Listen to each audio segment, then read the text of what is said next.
like I hope to always be a kind of a role model in this space for my clients who are at a different space in this journey, and some of them not even realizing that leading a more equitable and racially equitable business is actually something they need to consider.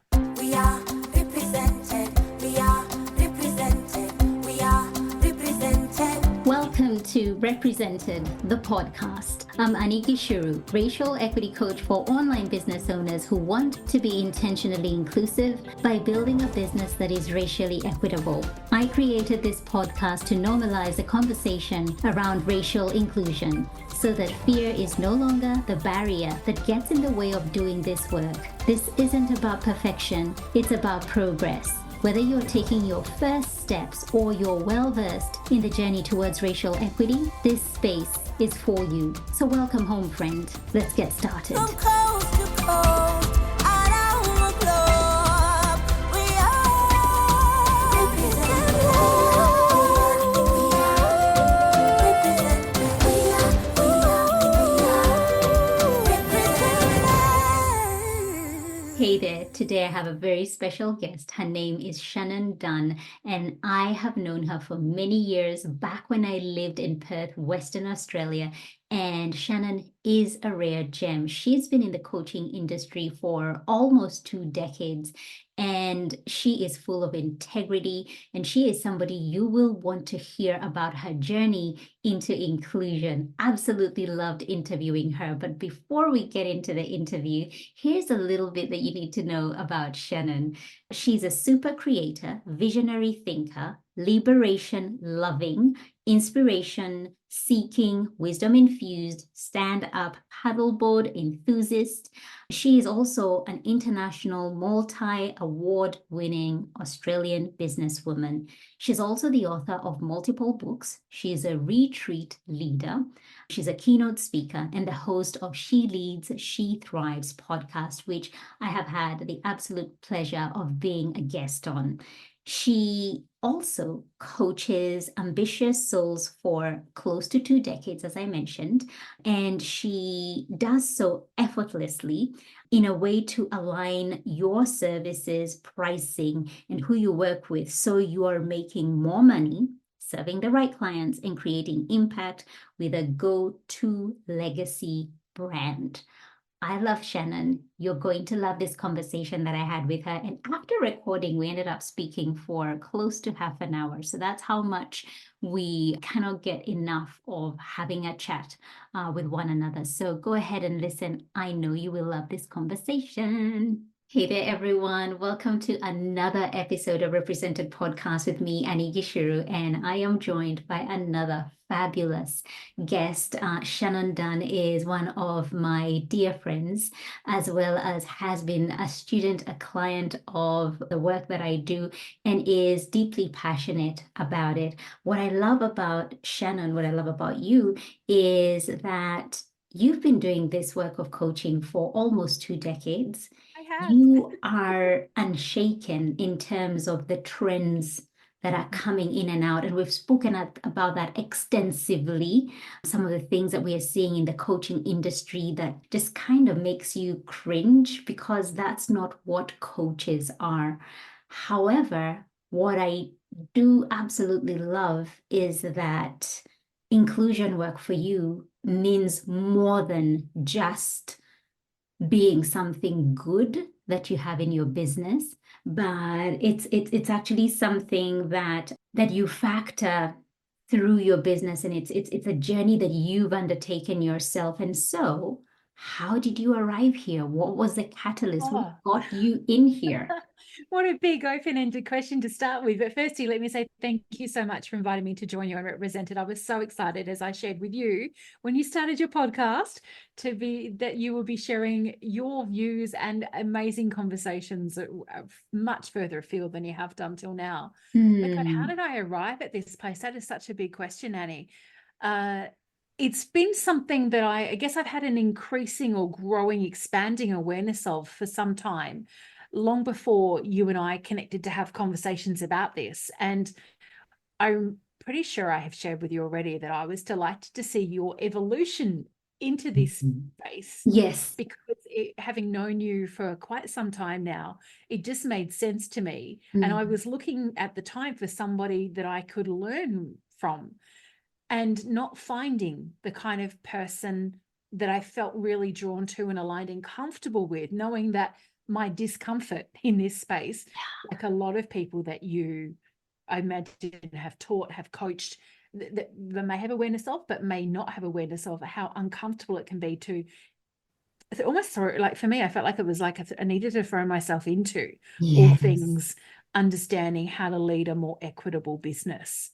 Yeah. Definitely from a racial equity, but across the board, extending beyond that as well. So when, we've done things together, everything from masterclasses to represented to, beyond that, I've had the view of, okay, consider the racial equity and Mhm. what else needs to. So for me, it's even been broader than the main focus that you have had.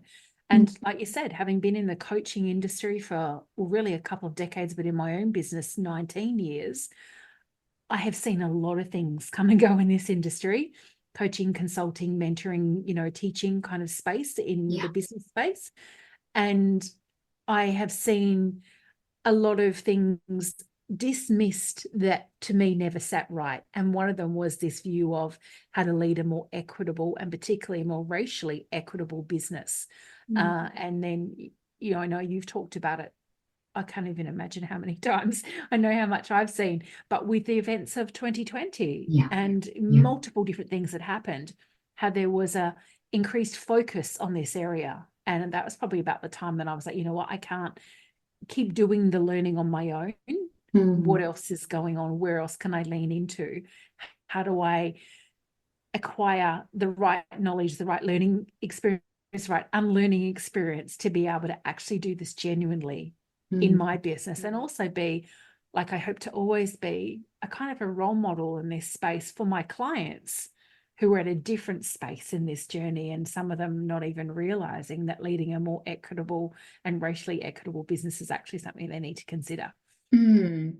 Two things that have come up for me as you shared that, which are not in my notes, by the way. Okay. One is that when you begin to do racial equity work, it touches on everything else to do with inclusion.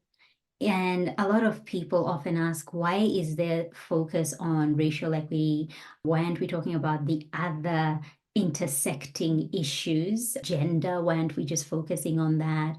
There is the issue to do with LGBTQIA plus community. There is religion, and many, many other aspects of those who are within the margins, right? And they're not included. And the thing is that I keep coming back to, once you touch on race, you pretty much touch on everything. And there was a quote that I came by today, and I cannot fully remember it, but it talked about once you free a Black woman, you pretty much free everyone, because she's a Black woman represents almost everything and everyone in terms of when you cater to the least in society, you're catering to everybody.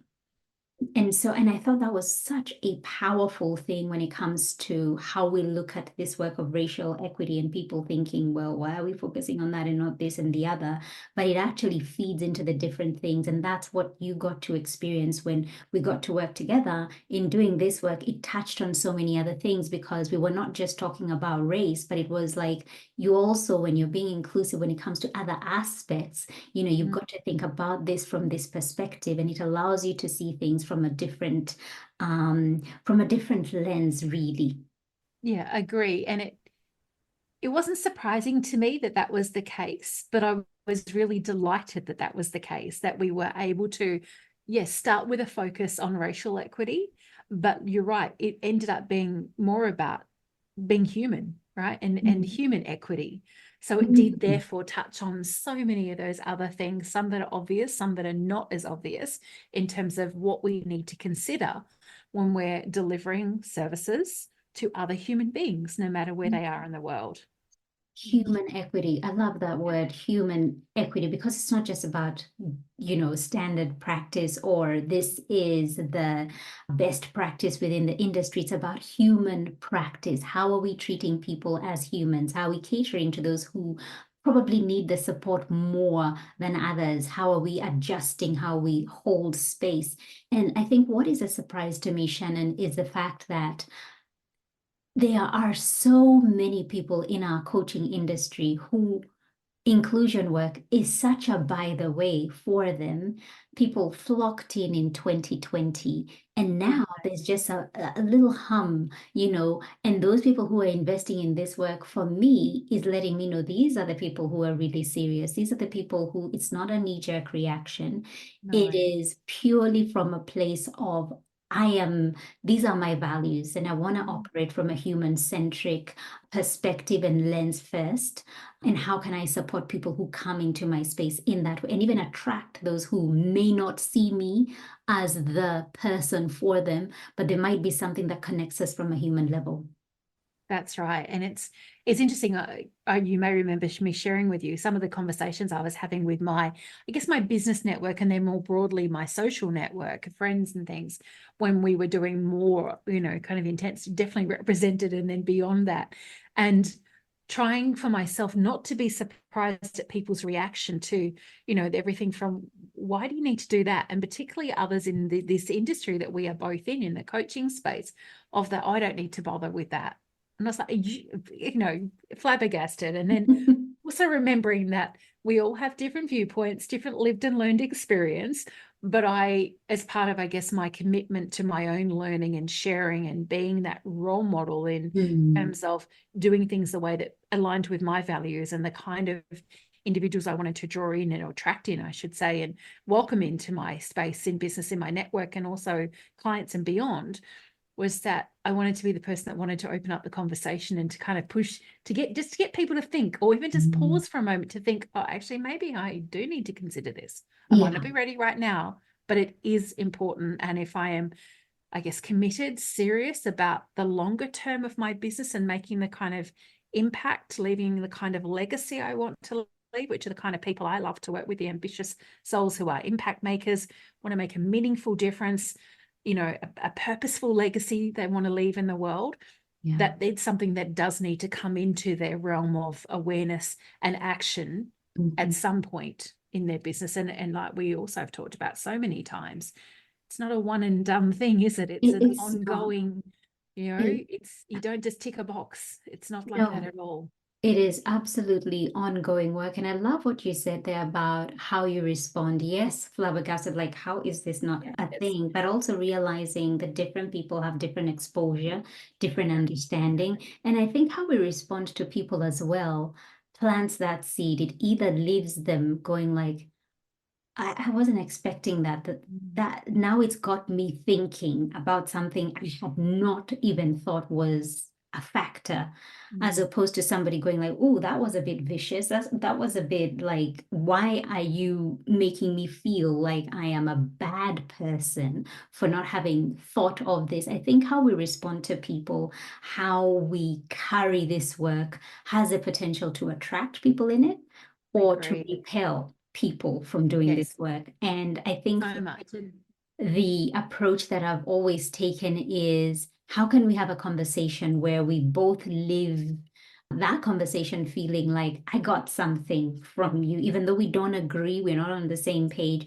I had the respect to give you to sit and listen to what you had to say. And even though we differed, something was left with each other, something was planted. And for me, it is always going back to my drawing board and going like, how can I explain this better? How can this is the response that I'm getting. How can I respond to this kind of resistance or this kind of thinking? How can I educate in a way that calls them in and allows them to see it potentially from a different lens? And so for me, I always welcome that. Of course, if it's somebody who's ready to have a civil conversation, but sometimes it can get a little bit prickly. That you can't convert everybody, and our job is not to convince or convert anyone, but I think just planting of the seeds, as you said, is such a beautiful thing to do. It makes me think of what I learned from you about calling in rather than calling out. And I love that you just mentioned that phrase again there in your response.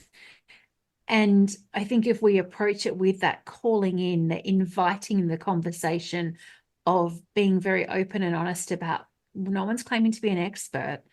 No one's saying I know everything. It's just like, I'm curious to know your view. I'm curious to understand Yes. your lens and where you're coming from so that I can more broadly understand, again, human nature. Yeah. Absolutely. Me can only benefit a greater good. Yeah. Absolutely. The doors to my 10-week signature program, Represented, are now open and enrollments are taking place. If you would like me to support you to step into racial equity work and build an intentionally inclusive business that serves a racially diverse group of people, head over to anigishuru.com/represented for all the details. That's Anigishuru, GICHURU.com/represented. The live round commences on 11th April. Scholarships available to those who may need them. And I think when you're in the circles, as you mentioned, people who are change makers, legacy creators, there's something that draws us to one another. And I have a question that I want to ask about that, but I'll save it for a little bit later, because I really would love to know, how have you gone ahead and integrated inclusion work into your business? Because I think this is where a lot of online business owners struggle. They're like, yes, I need to do this, but how does that look like, Annie? Like, how will my business look like on the other side? And sometimes it's a little bit hard to articulate. And as somebody who has well and truly been invested in this work, Shannon, you know that there's a lot of inner work that goes into it more than anything. And that inner work is what then influences the changes that you go ahead and make in your business as the CEO. So what would you say are the things that you've integrated in your business from an inclusion perspective? Yeah. And there are so many different things that you actually can do. There's those practical things like, I remember the time, we had the masterclass and I spent some one-on-one time with you drawing up my, inclusion statement. Yes. And then taking the actual action to finish it. Yes. to check that with you, to be really happy with it and excited about sharing it, to add it to the relevant places in my digital marketing. That was a key kind of action to take. But you were so right in the fact that it's not almost about the actions. I'm a big one in, if you are going to invest time and energy in doing the work, in the learning, the unlearning, all of the moving parts, do something with it.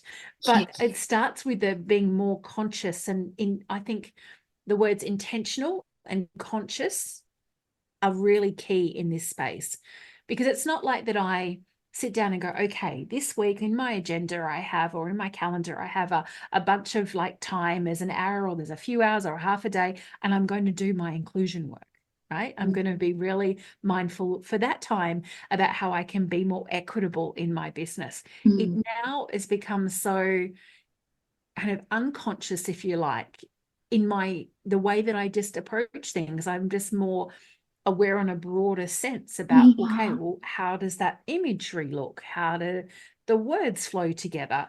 Even right down to, and I remember again talking to you with my podcast, Who Leads, Who Thrives, being even more intentional and considered around the type of people I wanted to actually have on there as guests. Yeah. So there's all these little things that just kind of happen and are now very much second nature, that at the time when I became more aware of them, with the expansion of my awareness with what I did with you and some of the things I'd done in my own kind of, I guess, discovery, learning, opening up those conversations, it was okay, I almost did need to be considered and almost did need to schedule it. Not so much now. Yeah, even to the Mm. point I've just wrapped up a retreat very recently in Cambodia. It was the first time we went to a new destination after having run them in Bali for years. And even being mindful of the way that I was having conversations with the attendees there, Yes, and being mindful that we were in a different country, different culture. that's You know, right. all of the women that attended were Caucasian, right? They all came from a very, I would say, very Western white woman, educated woman background. But being the person again who could open up those conversations, I didn't need to schedule it into the itinerary for the retreat, but just when we were out and we were interacting with other people, even also being mindful and in observation about how they interacted and how they responded and different things, just opening Mhm. up the conversations. So I think one of the other key things I want to say, rather than giving anyone a list of all the things that they can do, is to be kind to yourself as you go through this Mm. experience, because there's not a set checklist of things that you can do.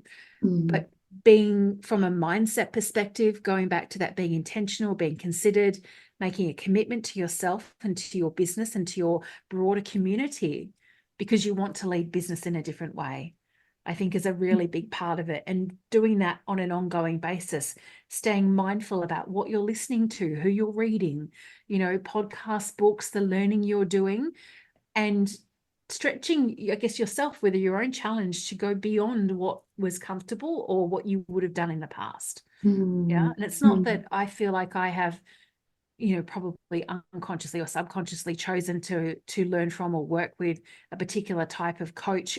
If I look at the coaches and the people I've learned from a racial perspective, but the majority of them have been Caucasian, white people, because Mm. that was my realm as a younger woman. Yeah. Now I'm like, you know, but who else is out there? Who else, what Mm. other lens can I learn from? What other conversation can I be a part of in all different ways? Mm. And it's been, it's been fun. It's been challenging, but it's just opened my eyes in a different way. And I think I'm seeing the world in a more broader way, and also remembering what it was like in my early 20s when I first went traveling and found myself in Southern Africa, having not ever beyond a small amount of travel in Southeast Asia seen that many people that looked different to me. Yes. Yeah. And I wasn't shocked by it. I was curious. And I think we've talked about this in the past We as well, about have. curiosity. And I love that I approach most things through the lens of curiosity, because it's given me a different viewpoint. Mm. And Mm.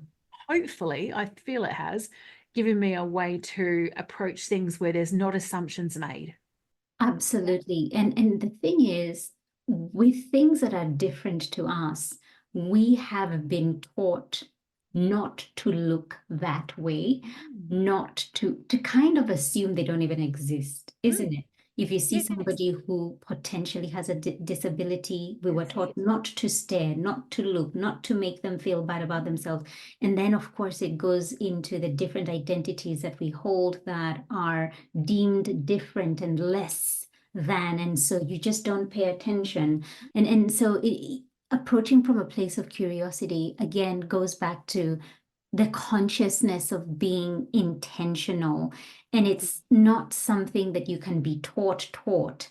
It's something that you lean into. There's a lot of discomfort in doing it, but it's something that you lean into. And what's interesting to learn is, as you've been sharing, how these things have now become autopilot for you. It's kind of automatic. It's not like, because there's no checklist. There's no, Annie, give me the toolbox. The toolbox is life.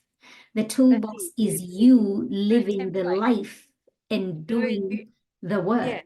How often in the coaching space, you know, for an opt-in or someone can subscribe to you, here's the checklist, or here's the 5 things to do and all that you will ever need to do. There isn't anything like that for this work.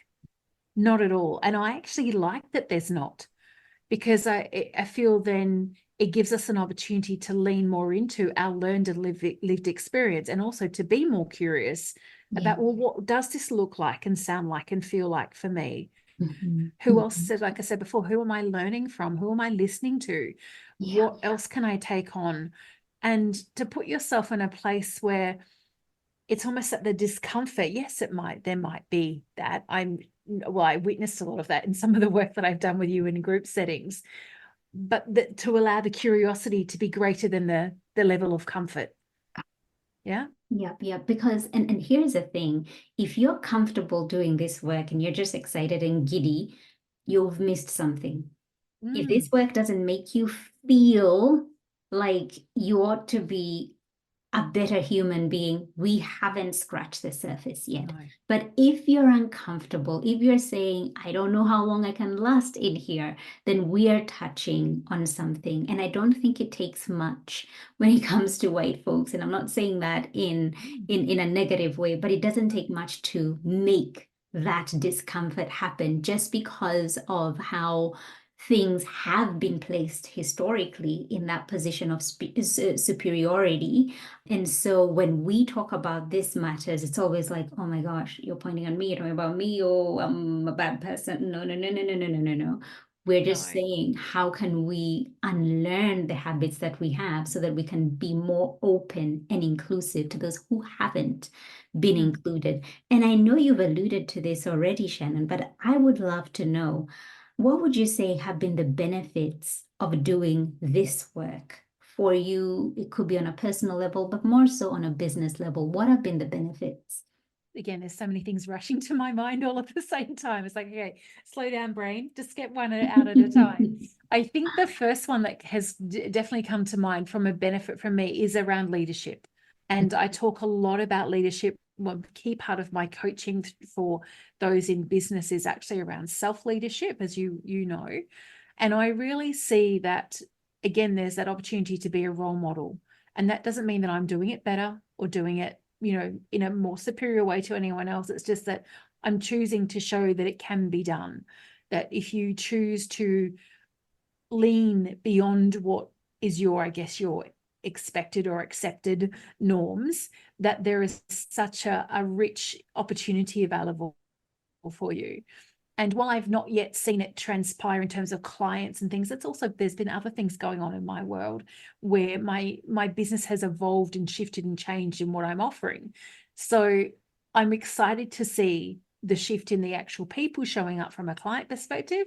But what I have seen show up is a broader connection from a network perspective in terms of the different kinds of people that I am getting to connect with, that I'm getting, having exactly like what we're doing today, being invited to speak in different forums from people that I don't think maybe would have considered me in the past. And that's been a really fabulous thing, because I guess it's not that I came in with a checklist of these are the things I want to achieve by doing this work. I just wanted to be open to see what could happen. And as I pick up again and refocus some of the coaching certification that I lead, the self-leadership coaching certification with the Thrive Factor framework this year, again, seeing how that will transpire in terms of the kinds of students that we will draw in so that we can extend our community of, licensed coaches, and they don't all look the same. Right? I don't want them to all look the same.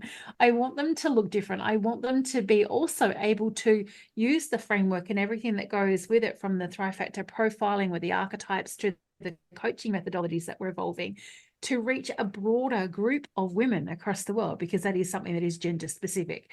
But that I don't want all of the women who are doing that, or their clients, to all look like, to be of a similar age, similar education background, and look the same. I don't want that. I never wanted that, but I felt like there was more that I needed to do, and that was a big part of the contributing, I guess, factor to make my decision to do work with people like yourself, and to continue to keep learning, listening, challenging myself. Yeah. You've mentioned Thrive Factor archetypes, and I wanted to ask a very specific question around that. You're the creator of, the Thrive Factor archetypes, and I will pop a link on the show notes for people who are interested to find out a little bit more about that from your website. Do you think there is a particular type of archetype for people who are more likely to do inclusion work? Oh, now, there are archetypes that are definitely more likely to do this work, but there's not one archetype that's more likely. As you may remember from when we did your profiling experience, there are 12 archetypes in the Thrive Factor framework, and our own unique profile, our Thrive Factor, is anywhere between a combination of 3 and 6 of those 12 archetypes. Those archetypes that I have seen more likely to do this kind of work are ones that you definitely have. The mentor teacher, so that's one you and I share. The mediator diplomat. Now, the mentor teacher is an archetype that has a almost unquenchable thirst for learning, for knowledge, and for sharing what they know. Yes. So a lot of those of us that end up in the coaching, consulting, mentoring, guidance space have the mentor teacher archetype. So that's a big one. And then the mediator diplomat is, I call her the truth teller. It's an archetype that is here to share, or to really, I guess, to put a spotlight on the truths that, from a values perspective, that matter to her.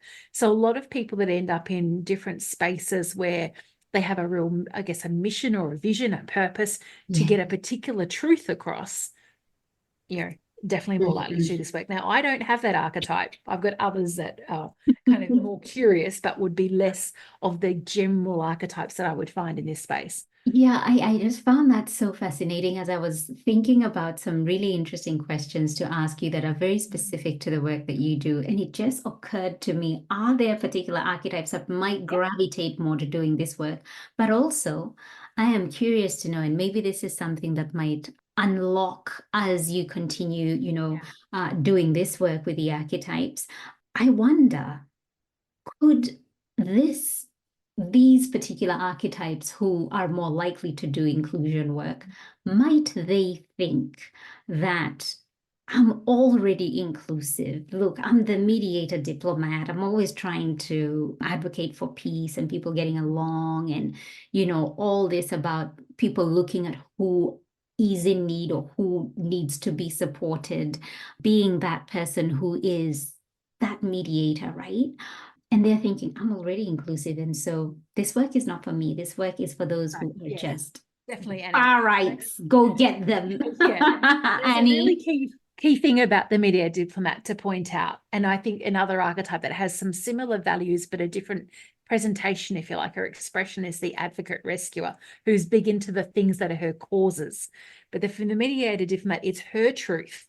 So yes, there could certainly be mediator diplomats that do not recognize the need to be mindful of and actually take action in this space of inclusivity, whether it's, leading a more racially equitable and inclusive business or any other kind of more inclusive business model, because she might, that, again, it comes back to, like we talked about earlier, our lenses of lived and learned experience are always going to filter what we actually lean into, what we take action with. So yeah, the 100% there can be some mediator diplomats out there that are like, yeah, this isn't for me, or I've ticked those boxes, but my truth is actually more about this. And so I'm going to focus myself there, not on the broader, I guess, truths of create greater equity, things being fair, right, just and equal for the greater good, rather than through her own lens of her own experiences. I am I feel so curious to want to dive into this more, and even seeing it as a window of opportunity for people who come in, have their archetypes profiling done, and then kind of getting into the work of inclusion through the lens with which they're more open to this work, like using that as an advantage. I see as a potential. I love it. So let's have a deeper conversation about that. We should. Teacher archetype that I also mentioned that I can see is more likely than some of the other archetypes in the 12 to be interested in this work, can also be in a position where she can be, at times, have a degree of arrogance where there's it's almost like the know-it-all. Mentor teachers do know a lot, and they know more than the general population. So there can sometimes be a level of arrogance where it's like, yeah, I've already done that. I know all of that. And as we talked about, this is not I've read the book, I've listened to the podcast, I've done the course with Annie, I'm done now. No, not at all. So that's something also to be mindful of. Whereas while there's a lean in because it's about new learning and different learning and challenging themselves as a mentor teacher, it's also wait a second, you're not done yet. You can't just move on to the next course or the next topic or the next thing. This is an ongoing commitment, whether it's a very conscious one or it becomes, like mine has, more of a kind of a subconscious, unconscious thing now.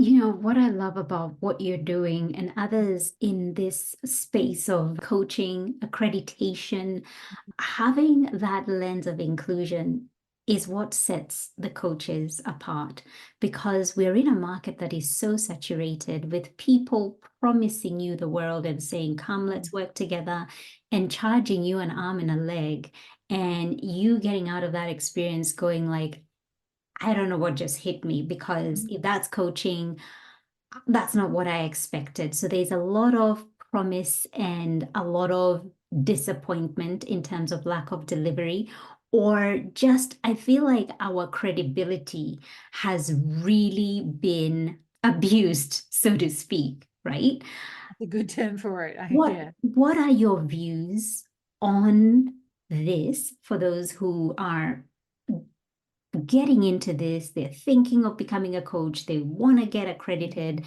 it's so saturated, the messaging as well, you know, oh, I want to become a coach so that I can be a millionaire. And that is possible, you know, that is It's possible. possible. But there's also a process, there's a journey to getting there, and there's a sustainable path that one needs to think of. What's your message? Again, there's so many messages for this, but I think something that you and I have talked about, and I feel like I'm saying that a lot today, because as you shared right at the beginning, we've had a lot of fabulously deep and expansive conversations around the coaching industry, and also around, you know, the topic and all things that are presented and the work that you do.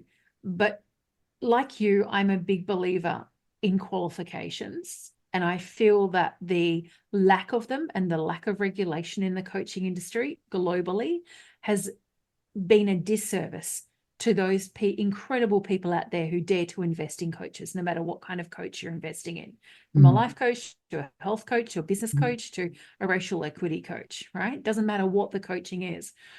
And with the lack of that regulation and lack of qualification, what we find is a lot of people who I try to believe, this is my inspire believer archetype, and you have this archetype too, you know this. We try and believe, you know, the cheerleader archetype. Yeah. That people are coming at it from a place of wanting to do the right thing, wanting to help people. Someone maybe said to them, "Oh, you'd be a really great coach. You're so like motivating," but they don't actually understand how to work with people, Yeah. how to work with in a space that is safe, is equitable, is appropriate. They don't have professional boundaries. They don't know at what point they actually should be referring to a mental health professional with someone's particular challenge. They don't know so many different things. And that concerns me greatly, you know, as well as the kind of influx of people into the racial equity space, you know, COVID times and beyond. There was also a rush of people coming in, suddenly becoming trauma specialists, Ah, right? yes. Trauma coaches. Yes. So I saw those two topics, if you like, of new style coaches becoming very popular over that period of time. And yes, there was a lot going on in the world. I can see why that was a sudden, always said there's almost an opportunity here, but that also disturbed me significantly because, you know, with my background in, I do have mental health professional qualifications, a number of them. I would still just refer to myself as trauma aware, not even trauma informed.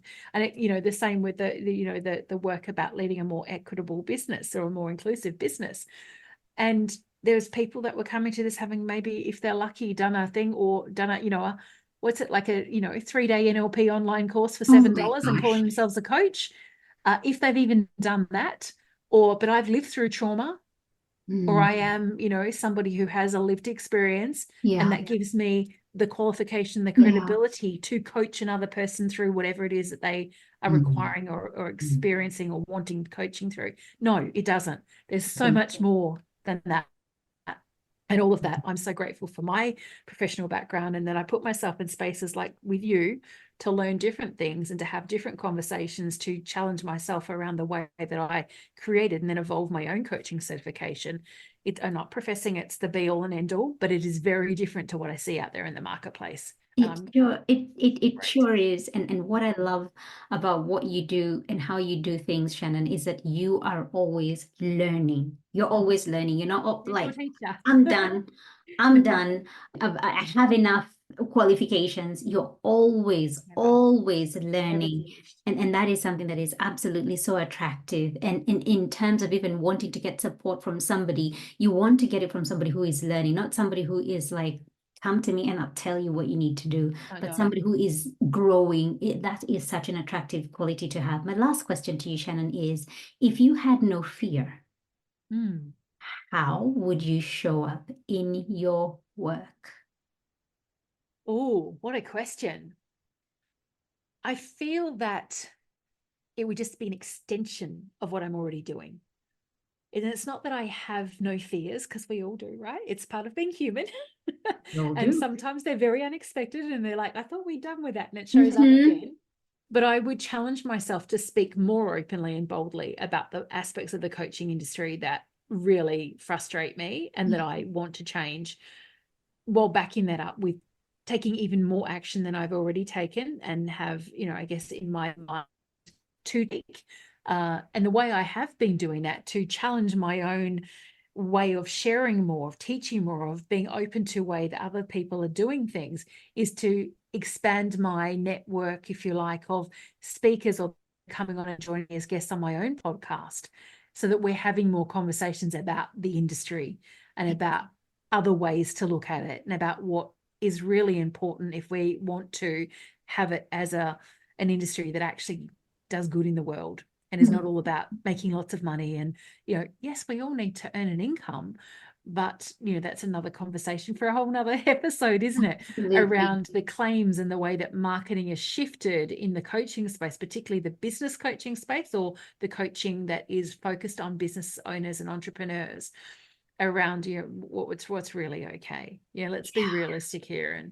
And so I think it's just, challenging myself to be more Mhm. bold with what I'm actually saying. And, it's not that I guess I come from what did I see something in my inbox in the other day, you being a good girl, like that good girl complex and trying to conform and do the right thing. It's not that I feel like I've done that, but I haven't embraced my inner rebel enough. And she's Mm. there. Like I have the one archetype that actually has the rebel trait, but she gets overshadowed by the mentor teacher who likes to teach and share knowledge and Yeah, information, yeah, the inspirer believer who's being the cheerleader, the shapeshifter alchemist who is, sorry, not the shapeshifter alchemist, that's not one of mine, the visionary creator who is all about the bigger vision. Mm. And I think really tapping into the liberator engineer that I have and really connecting with that inner rebel, and the rebel not to be different, to be disruptive, but to be different, to offer people an opportunity to think differently, to do differently. Yeah. To not be the conforming individual, because I don't want to do that. No, I'm a big believer in there are multiple paths to the success we desire. I And love it that. frustrates me that so many coaches out there are teaching that this is the foolproof, fail proof. If you don't do this, you will never get to whatever, the desire is. Yeah. That's not the case at all. And Or let me teach you my process that right, worked for me and that you you follow can it. replicate Yes. and do Yes. that. And how harmful is that potentially, especially when I think of those with marginalized identities? Mm, They don't have the same networks you have. mm, They don't have the same connections. They're not in the same rooms that you're part of. They don't have what you have. And yet you're promising, or rather saying, take my process, replicate it, and you'll get what I have, and charging people for that. Yeah, there's a lot to be questioned from an equitable so much, so perspective. much. I think it's so important that we're having these conversations, right? And that we are open to, again, seeing who else is out there to join in the conversation. Absolutely. I love that. And for people to also hear, people who have either been victims of this kind of marketing and being sold to in this way, to know that there are others in the industry who are questioning these things, who There are so do many. not believe in this kind of strategies and ways of supporting people. And there are those who want to make a difference, such as yourself, who are wanting to have an impact and leave a legacy that has Mm. truly touched people's lives in a way that is just absolutely going to make a difference. And so, Shannon, thank you so much for your time. Where can people find out more about you? Oh, thank you so much for having me, Annie. I knew it would be a fabulous conversation. I always get so much out of the time we spend together. So thank you. Uh, the best place to probably connect with me is on Instagram. So my handle is Shannon_ the Thrive Factor. That will give you also all the links to all the places you can find me everywhere else. My website or core website is thrivefactorco.com, but definitely come and connect with me on Instagram.